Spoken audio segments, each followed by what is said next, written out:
هو الدكتور محمد ابو العز. ممكن اسمعكم قصيده ساخره ان شاء الله تعجبكم، اتمنى تعجبكم. انا اسمي محمد ابو العز. قصيده اسمها عبله وعنتر، بس عبله وعنتر بتوع القرن ال21. نسمع.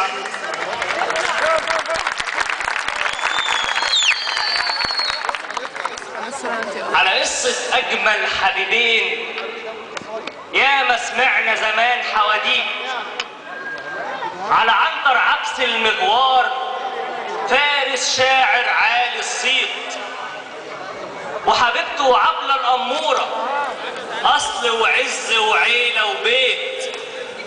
بس خلاص الحال اتغير، شوفوا معايا وقولوا يا ريت. عبلة بتصحى الساعة 12، عندها بعد الظهر عيادة، وقالت له حضر لي فطاري والغدا برضه زي العادة، وما تنساش يمكن اتأخر جهز أكل لسوس وغادة.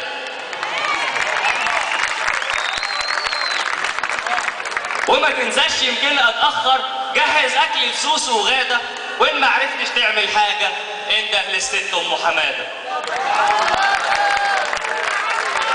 ما هي عبولة بقت دكتورة زي الشوك في الورد لطيفة، وسي عنتر قاعد في البيت بيدور مش لاقي وظيفة، عايز واسطة عشان يتعين، عايز واسطة عشان يتعين، وجيوبه زي الصين نظيفة علشان يدفع له المعلوم.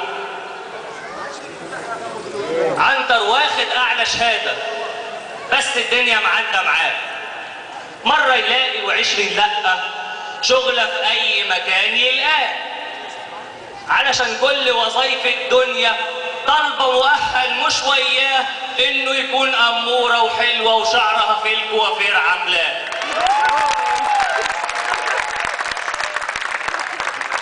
رجعت عبلة بتشخط فيه، لسه الأطباق مش مغسولة ولا خلصت غسيل ولا غيره، ولسه هدومي كمان مبلولة.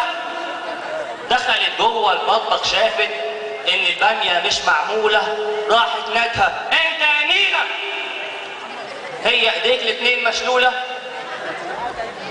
وقعد عنتر يندب حظه وهو بيغسل في الملايات، وقعد عنتر يندب حظه وهو بيغسل في الملايات، بيقول فين ايامك فين، يتحسر على كل ما فات. لما الراجل يدخل بيته تقف العيلة بحالها ثبات، ده الستات أصبحوا رجالة والرجالة بقت ستات.